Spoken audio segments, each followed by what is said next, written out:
last time I proved a central result, namely Schur's lemma.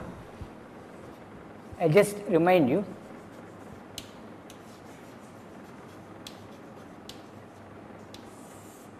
which was this, okay, given two irreducible representations of a group G, okay, which I denoted by gamma A, say by matrices or linear operators. Let me use the same notation as here. I think A or G,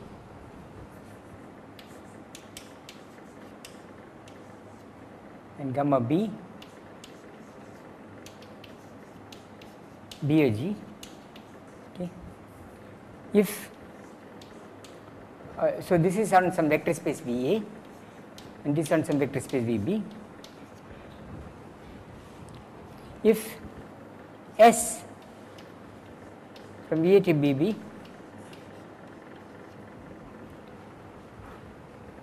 is a linear operator,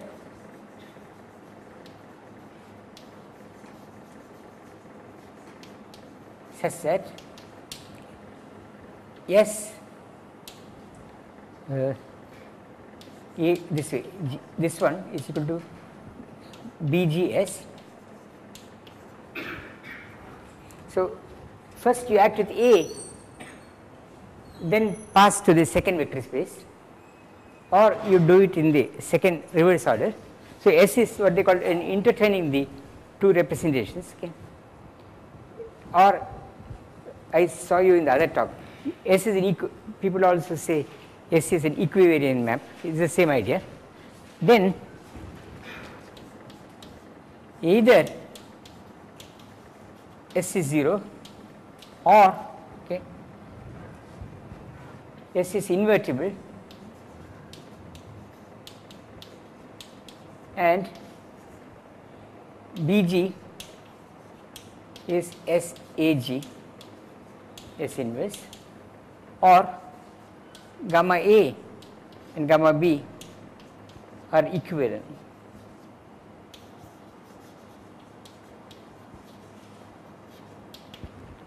So, this is the first statement, okay. Either it is invertible or, okay. The second statement is if, okay, say let us say T VA to VA, okay, is such that it commutes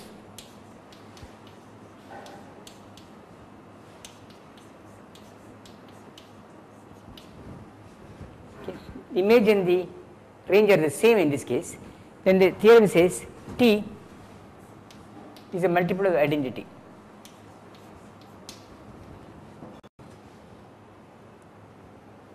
Okay.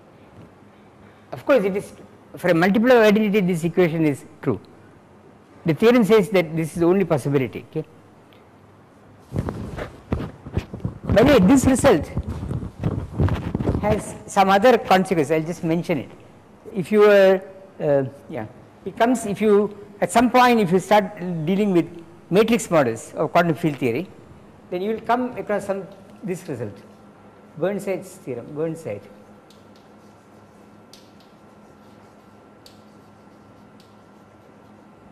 Okay. Just let me say this. Okay. If, okay, in this case, okay, gamma A is an n-dimensional representation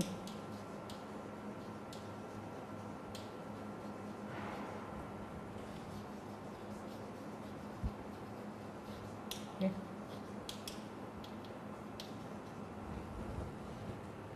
Then any n cross n matrix can be written as, so I have told them that you have kindly said that if there are people who have questions, they can approach me or you, whichever. Thanks. Any n cross n matrix can be written as m equal to some coefficients C, G, A, G. I am assuming I am using the discrete notation. In the continuous case you may have some integrations on the group, but this what this says is that the linear combinations of these irreducible matrices coming from the group give you all matrices, it gives you the full matrix algebra. Okay. This is a rather serious result, okay. But they are you can see somehow related. Okay. This Burnside's theorem is related to this Schur theorem also. Okay. Now I want to tell you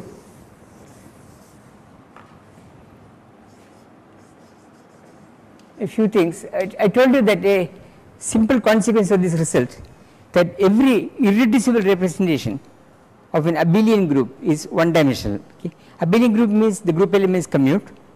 We saw last time that means that every irreducible representation of an abelian group is one dimensional. Okay. It might have higher dimensional representations, but they won't be irreducible. Okay.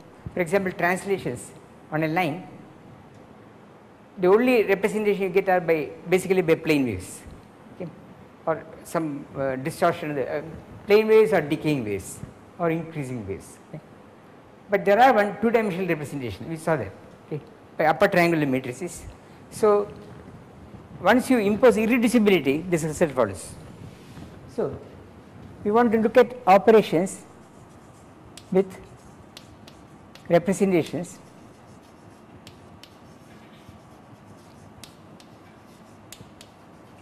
and with groups.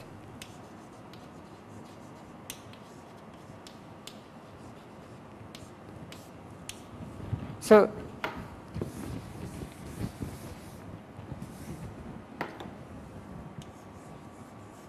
okay, one, okay. The gamma is a representation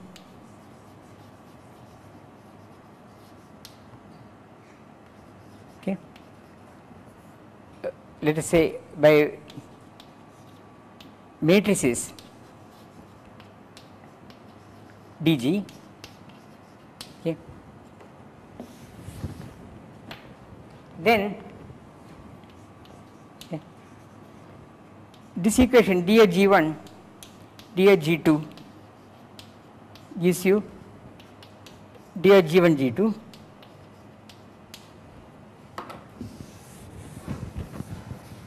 which implies okay, d star, the complex conjugate, let us say d bar of g1 d bar of g2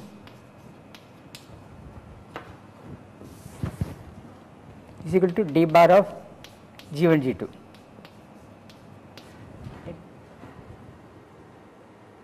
So this is a complex conjugate representation.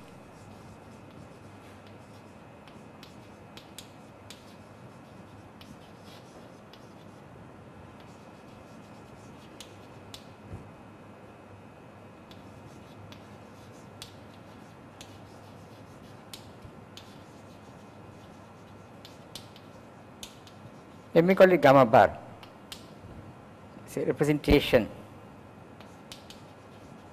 Okay.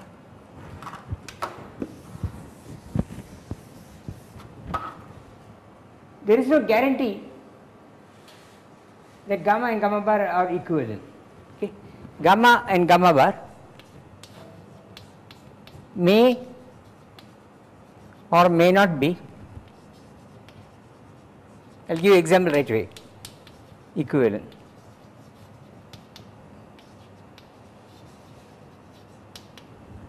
One thing you should notice is I am using complex conjugation on linear operators, it is not Hermitian conjugation. So it's a basis, this activity is basis dependent. Okay. There is, I don't, unless you have some further structure on the group, on the representation, complex conjugation is not possible to define. Okay.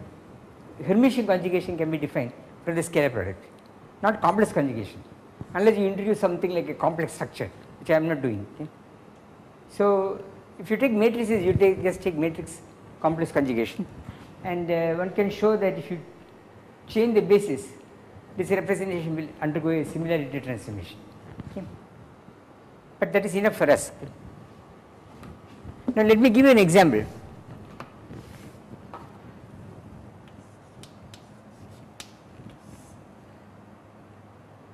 One, for SU2, I will tell the answer, later we will derive the answer. Okay. The irreducible representations are given by angular momentum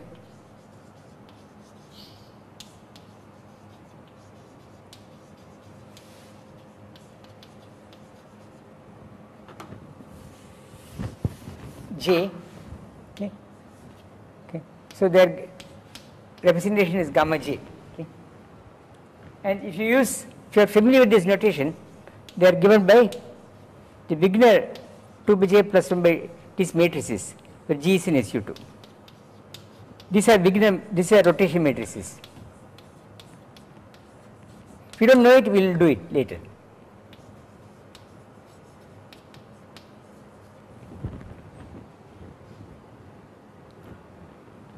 And J takes values what?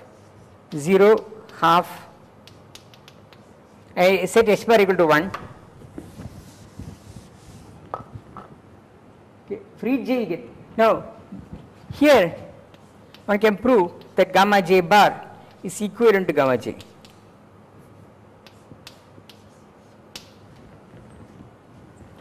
For all J.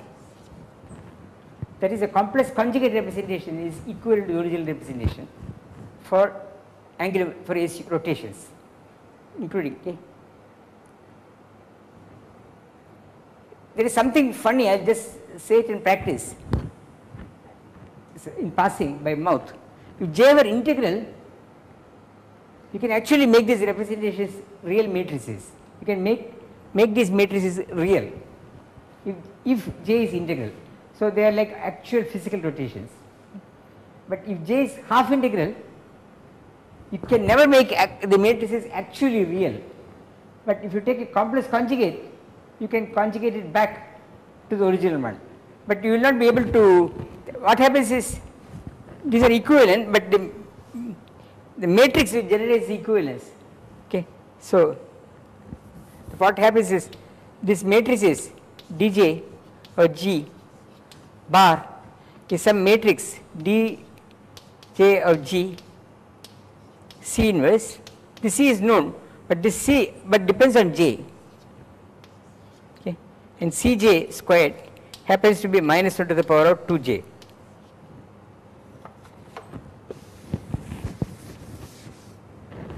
It is what they call charge conjugation matrix.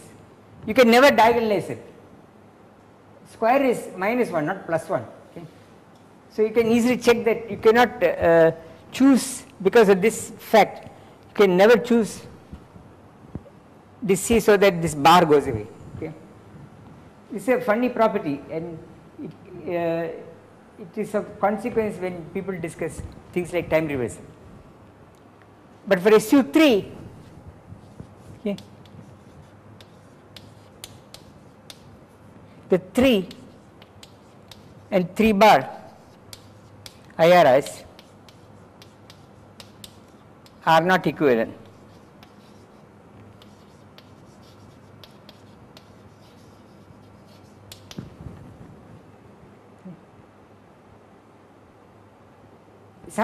So it is a representation dependent statement.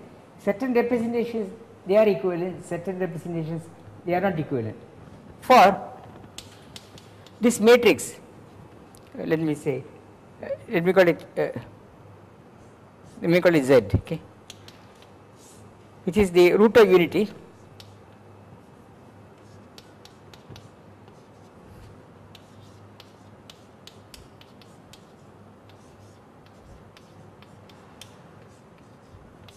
This is belonging to SU3. It is unitary and determinant is 1. is a cube root of unity, right. Now, if I take the complex conjugate of this, since exponential minus I 2 pi over 3 is not equal to exponential plus I 2 pi over 3, right. Z bar and Z have different eigenvalues, have different spectra.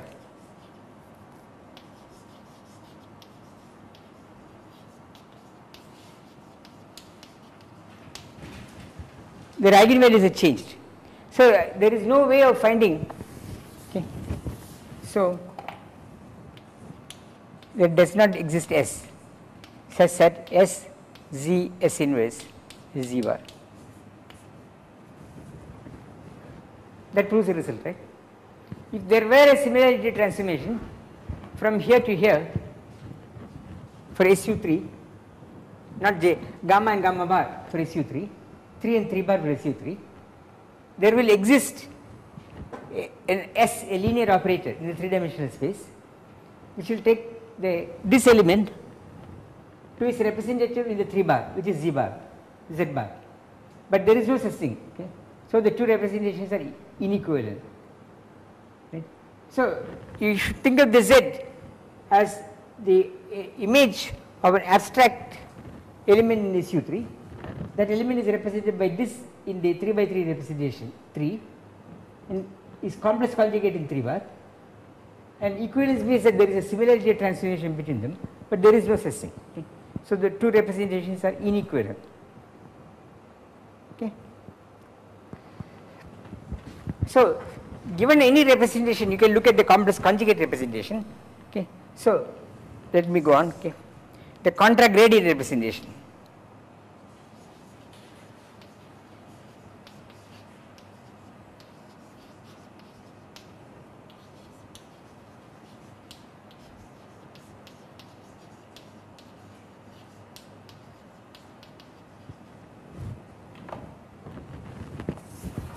Here what we do is we take d of G1, d of G2 is d of G1 G2.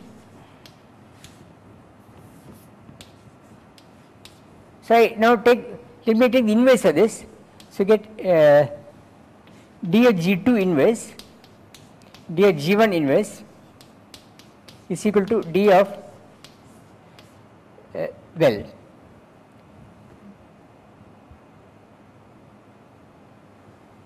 yeah, d of G1 G2 inverse, right.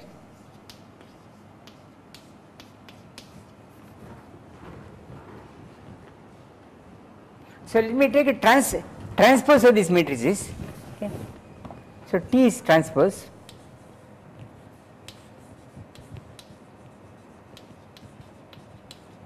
So, I can take transpose of this, get D transpose G1 inverse, D transpose G2 inverse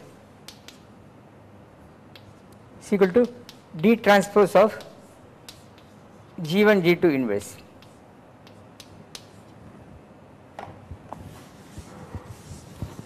Okay. So, you see from here that G going to D transpose G inverse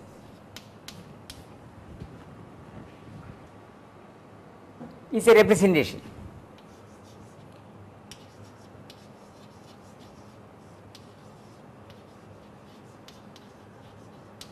Is a contra-gradient representation.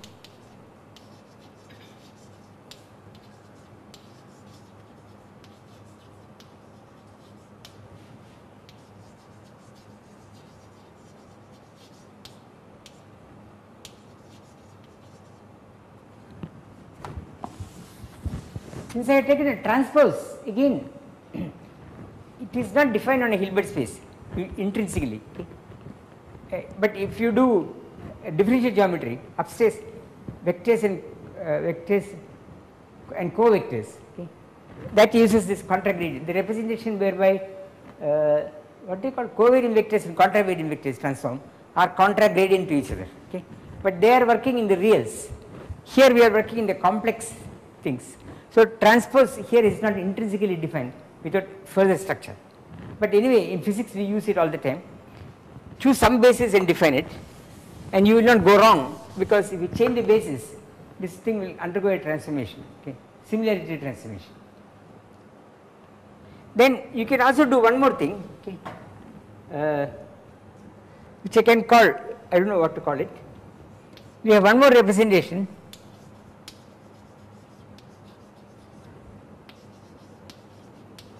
which we can manufacture, where I take G going to D transpose G inverse, I take complex conjugate bar. Okay. This is also a representation. I don't know what to call it. Call it, let us say, okay, let us say gamma transpose bar. So the contra gradient, let me call it gamma T.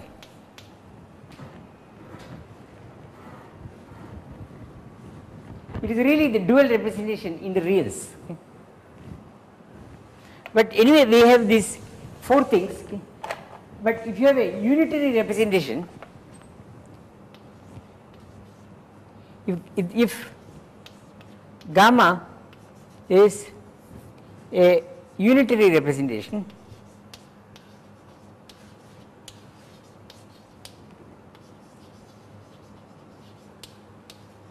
then these things sort of collapse, because you can see that gamma transpose, okay, these matrices, you have this thing, no?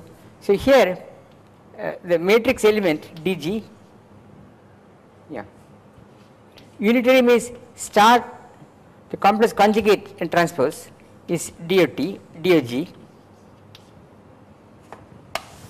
okay. There is some unitary is not right. Complex conjugate is this Hermitian conjugation is inverse. So dog inverse.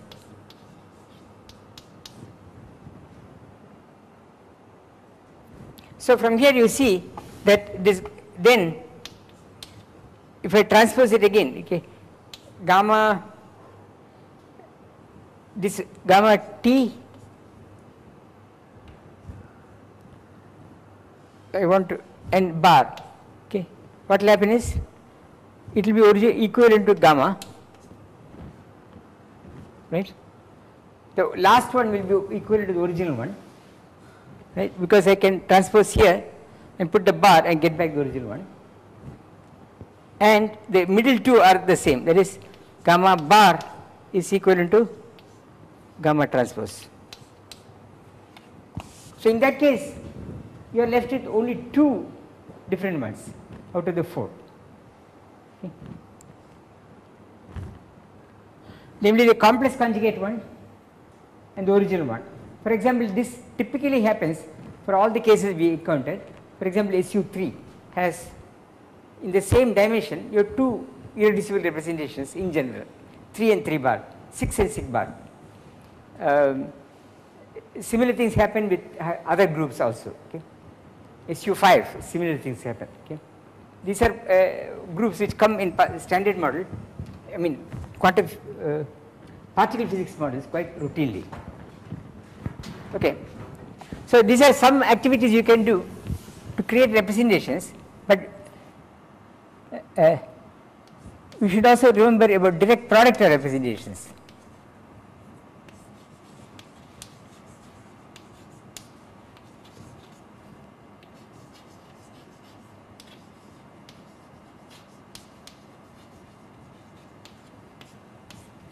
Right. If we know, we have done this in the class, okay. If gamma A, B, okay, call them 2 representations, okay,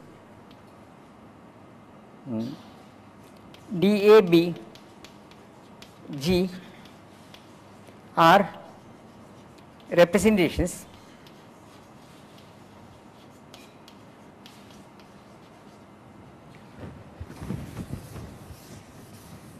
on two vector spaces VA, VB. We saw that the tensor product representation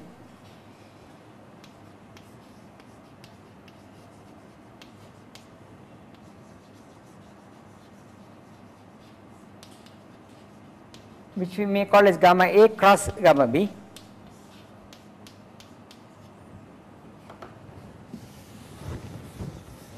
acts on VA say cross VB in VA cross VB by dA G cross dB G on VA cross VB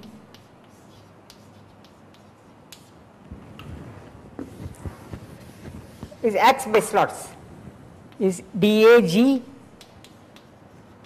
VA cross DBG VB.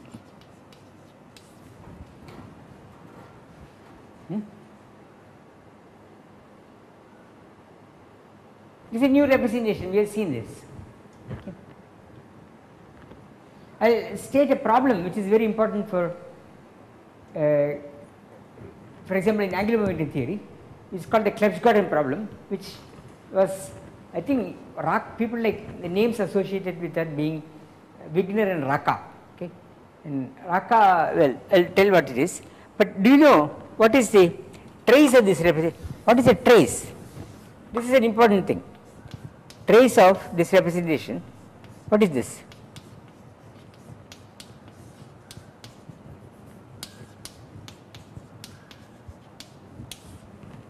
Can you guess? This is going to play an important role.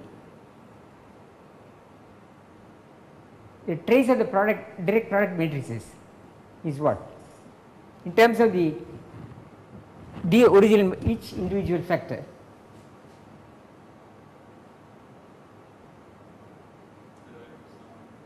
No. It is simply what? Okay, I claim it is DAG times trace DBG.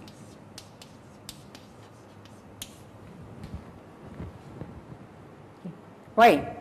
For I can do it explicitly. For choose a basis,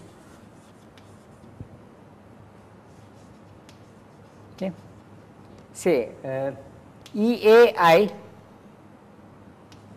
in VA and VB here. Okay. Then DAG cross DBG acting on EIA cross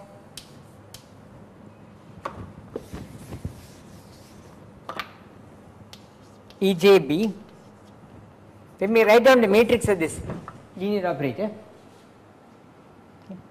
By definition, this is going to act here. Okay. So this will have this is going to act here. So it will be the matrix of D. Okay, I don't know what to call it. It will be called some E I prime A times this acting here. Let me call it D tilde A G I prime A I, and this is going to act here. So it is going to be E B G prime times D tilde B G G prime G.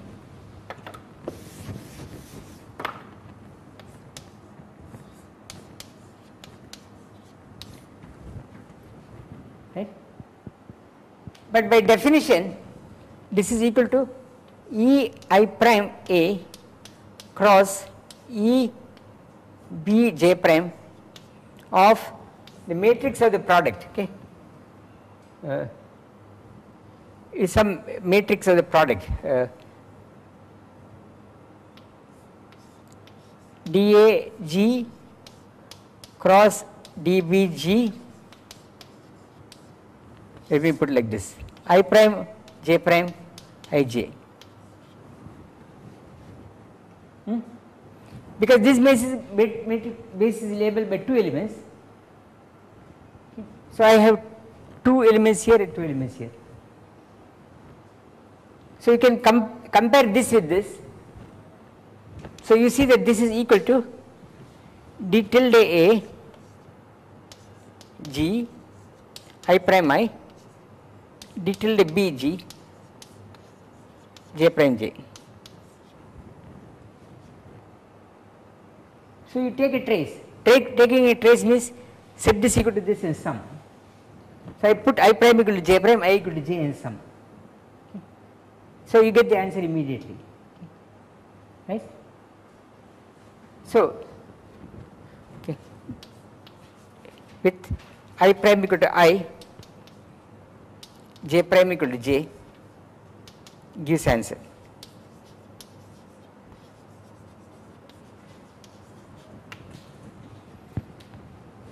You will see this result turning up later when we discuss characters,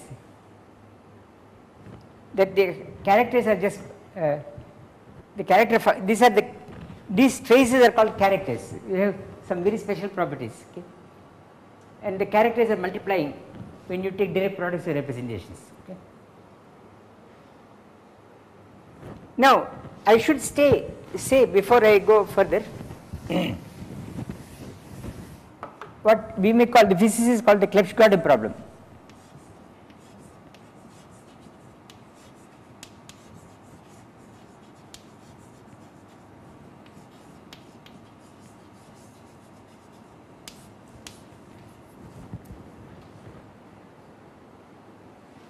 Okay. What we here given two, let us say, irreducible representations, gamma A B of a group G. For us, the problem consists of 2 parts. Okay.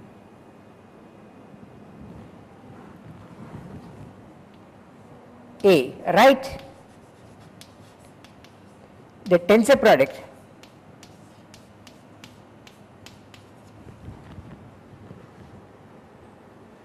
of the 2 representations as a direct sum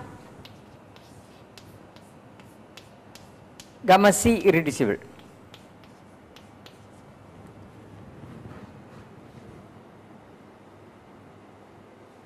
Okay.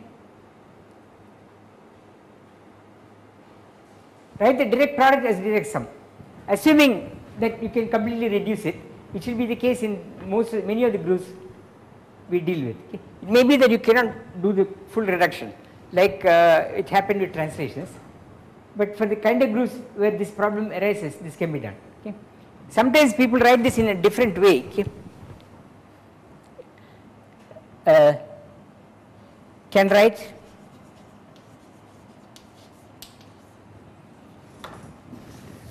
I will give you an example with rotations. Gamma A cross gamma B as some NABC gamma C. Okay. The notation upstairs downstairs I should have written this like this, okay, where okay, NCAB okay, are integers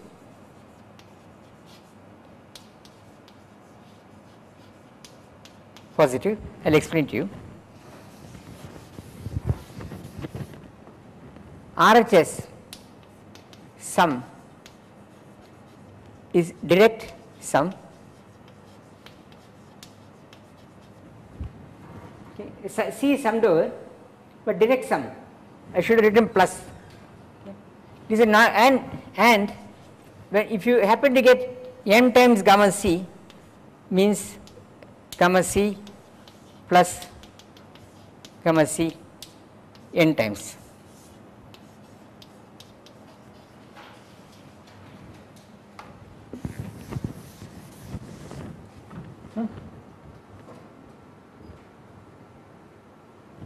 Sometimes the same representation will occur more than once. Okay. Then if it occurs twice, you call it 1 plus 1 is 2 in that way. Okay. This way of writing, this NABC, in this way of writing are called fusion coefficients.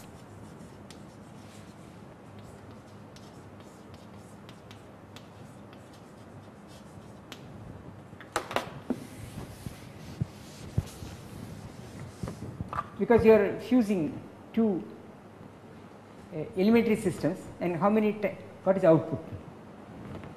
This kind of expansion comes in quantum field theory.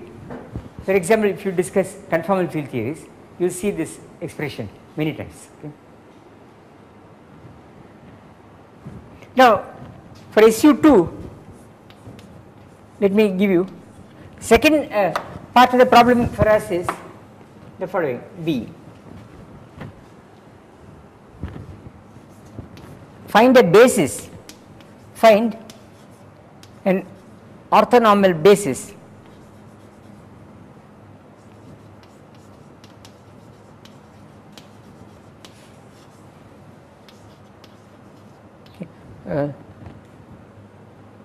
I should say something else. Okay. If this is a reduction, okay, is a corresponding reduction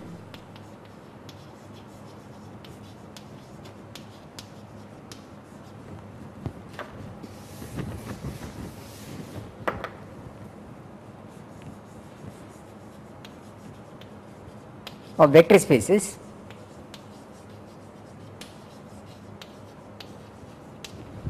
so gamma A is acting on VA and gamma B is acting on VB. Okay.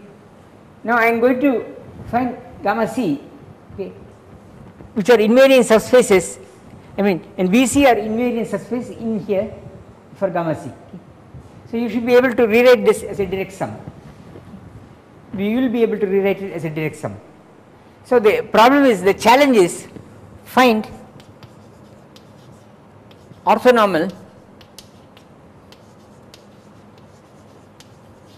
basis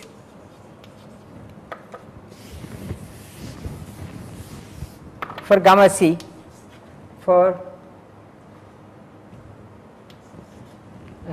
this should be called V prime C. Okay. This is not this thing, some VC, okay, for V prime C in terms of those of VAB.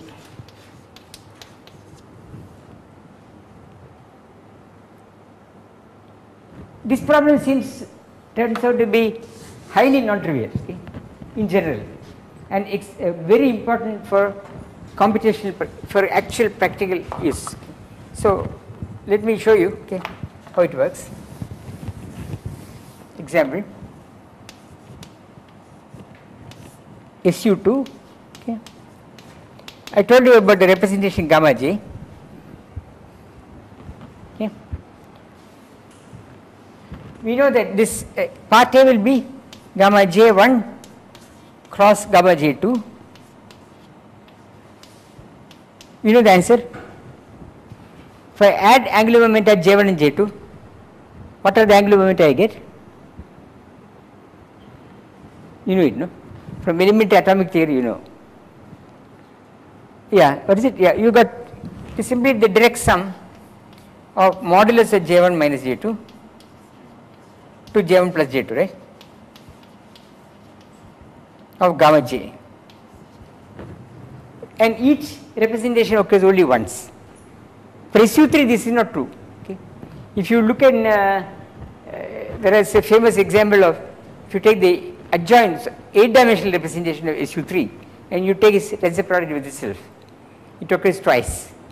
8 itself occurs twice. So this is SU2 is called simply reducible, in the sense that these things occur only once. Then okay.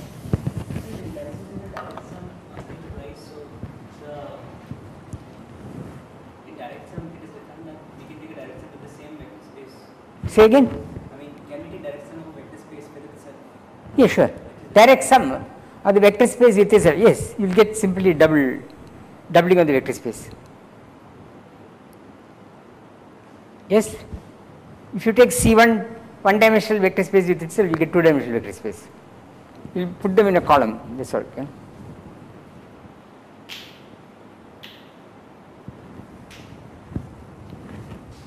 So B. Okay. Say gamma j 1 gamma ji acts on, let me call Vji with orthonormal basis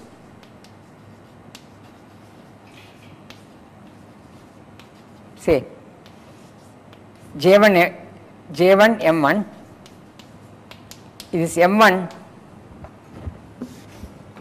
going from minus J1 plus 1 up to plus J1, right, and likewise J2 M2.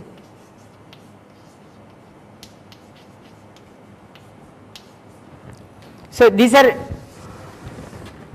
canonical bases in quantum mechanics, okay, corresponding to angular momentum J and third component angular momentum M. We will derive their properties later, including how group action completely, we will find the full group action, it is not difficult. These are orthonormal. Okay. The gamma j on right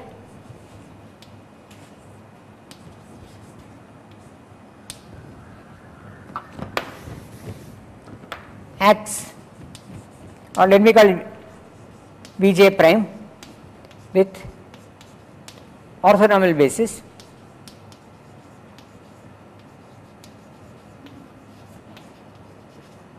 which is normally written as J1 J2 J M1 M2 M.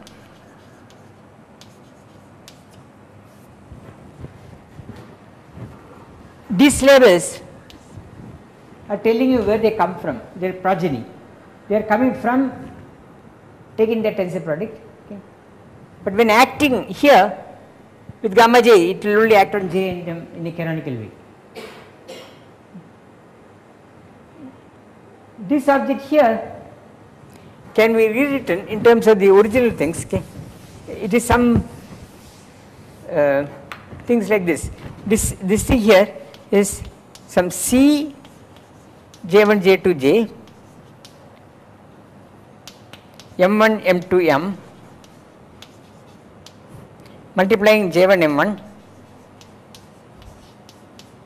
times J2 M2, where the summation is over this repeated indices. Okay. You know what this is? These are the Krebs-Gordon coefficients.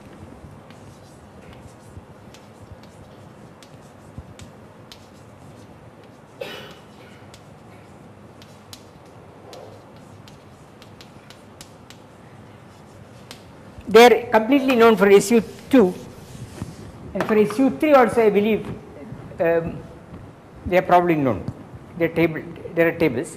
For higher groups I think there is maybe a scheme, but I do not know of explicit expressions.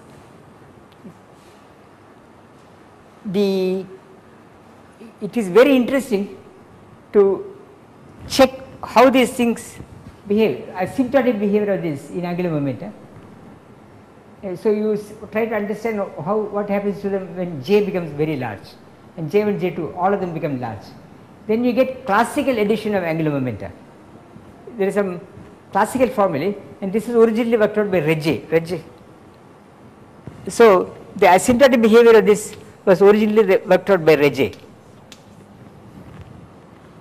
and they have suddenly turned up in what they call loop quantum gravity, where in spin networks.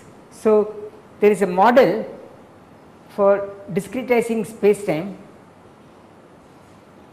so that you can do and to define quantum gravity non-perturbatively, okay, where each vertex, so they have some, they are doing some network, okay, in the whole of space time. Then what happens is that at each network you have 3 angular momenta, and you attach, you have a rule to put the whole thing together. And when you have a picture like this, here what you attach is this Krebs-Codd coefficient J1, J2, J, M1, M2, M3, M2, M3, M. Then there is a way of putting them together, so that suppose the whole thing closes, you will get a particular expression which is regarded as a partition function for a quantum gravity model. Okay. So, this is very common, people doing spin networks on spin networks for quantum gravity use it quite routinely, okay, these days, loop quantum gravity people. Abhay Ashtekar and co. Okay. You see many papers on this in the literature. Okay. So, it is originating here, and the properties of this Krebs-Codd coefficient for large values of angular momentum. Okay. When you get some kind of a classical expression. The original proposal along these lines is due to Penrose. I do not know what led him to this, that I do not know, because for some reason these Krebs-Codd coefficients have something to do with the Riemann tensor, which I do not know how. Somewhere discretizing exists, so that some defect angle turns up as a Riemann tensor of that particular triangulation, but I do not know this stuff. Okay. Okay. Now, there is something you should know, which can be a source of confusion. There is something called tensor product of groups, okay, direct product of groups.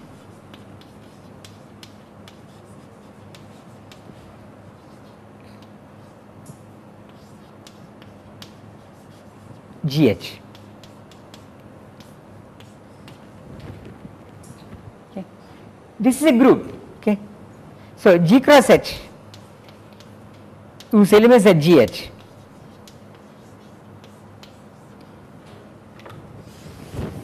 So, it is a Cartesian product, just a pair, it is a group with G1 H1, G2 H2 is G1 G2, H1 H2.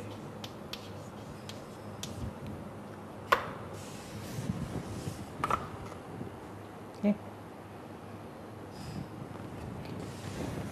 Here, if say DG, DH are representations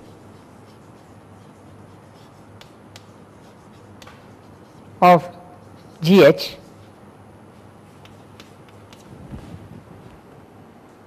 then this mapping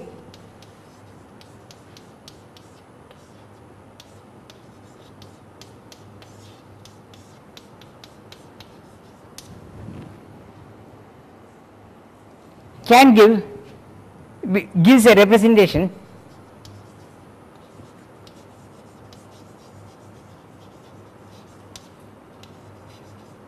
of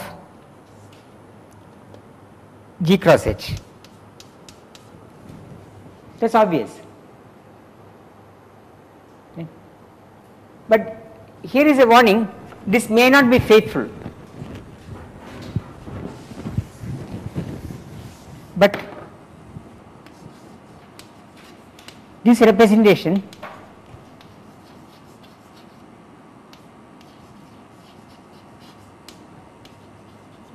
may not be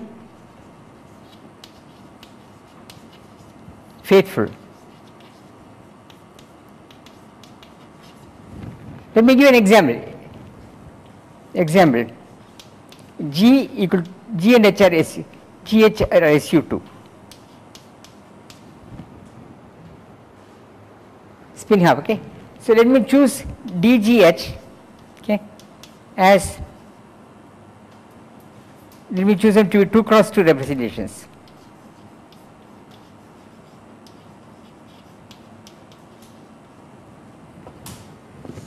Okay.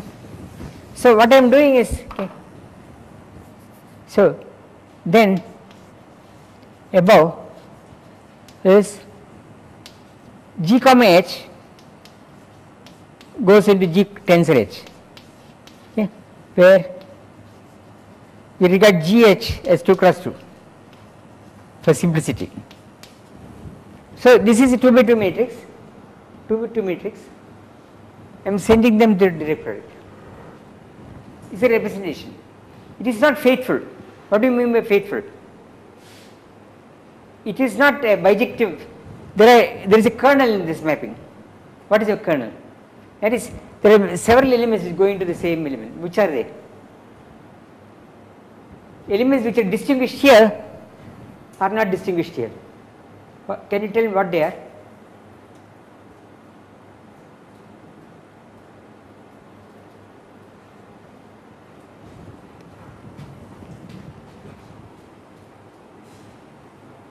Should be, but since, okay, 1 1 goes to, right, 1 1 goes into 1 1, okay, and minus 1 goes into again, right, minus 1 cross minus 1, but that is 1 1.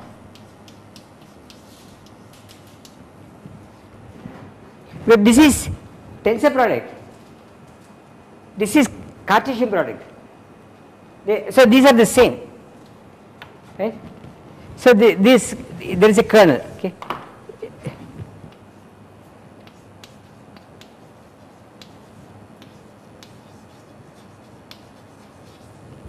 Physically, it's not a mathematical curiosity, because this is the existence of this kernel means that if I put 2 spin half particles together, I get integral spin particles.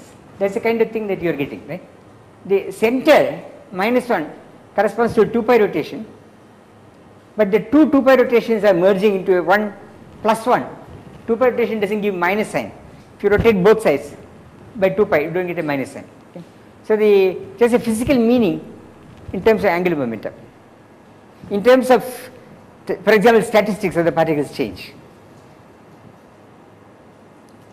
So this has some consequences. I mean, you will find this example will come back later, and because of this cancellation of signs in tensor products, or factors in tensor products, you will find that there are cases where of groups which we will discuss later, this has no faithful irreducible representation, but it has non-faithful reducible, it has no faithful irreducible representation, but there are faithful reducible representations. Okay. But if you try to take them apart, some centers will be, some elements will get identified.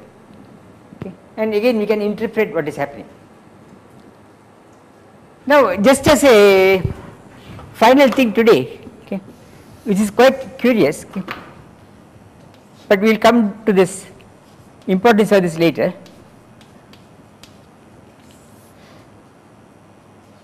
Suppose A is an associative algebra, that means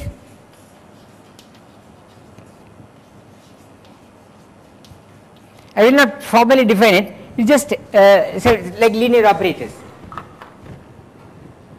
Okay. So you can take products and it is associative. So vector space with a product defined. And suppose if, okay, rho, okay, A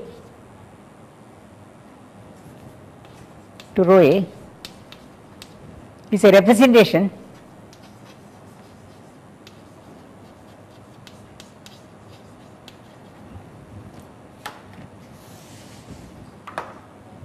of A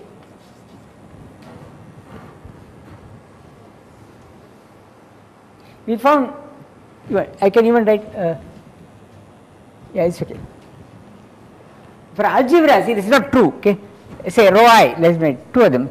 It is not true that rho 1 cross rho 2 is not in general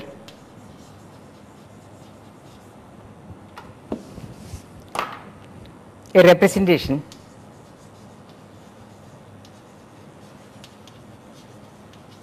of A.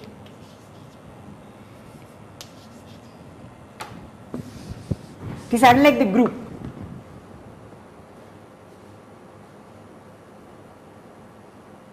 The reason is, okay,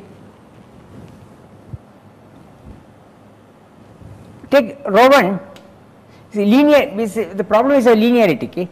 If A goes to rho A, B goes to rho I B, right?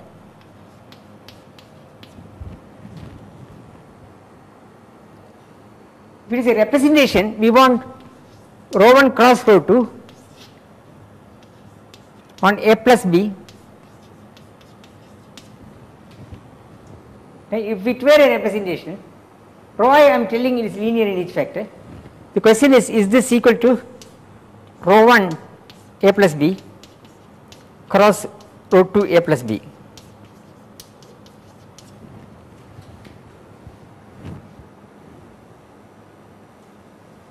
Answer is no.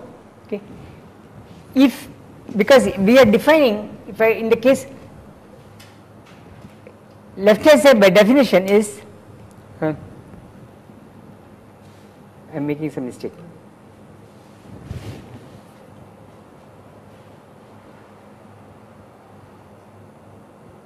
That is not what I want. This is not what. Is this equal to rho 1 plus cross rho 2 on A plus rho 1 cross rho 2 on B?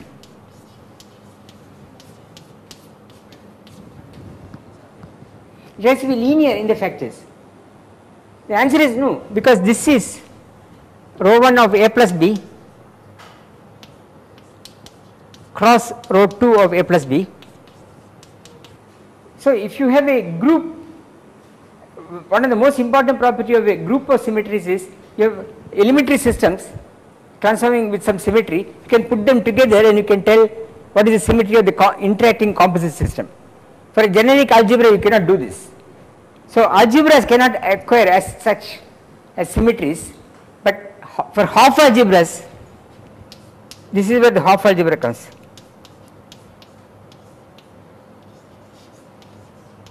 Okay. There is a way to, we will come later,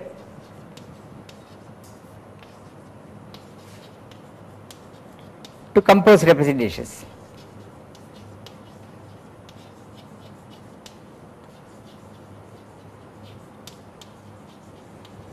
Let me just say that what I mean here, of course this is linear. Okay.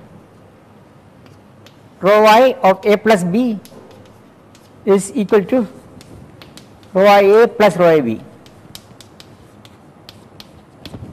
right. It is a representation of an algebra, so it has to be linear and it has to be rho I of A times B must be rho I of A plus times rho I of B. Okay.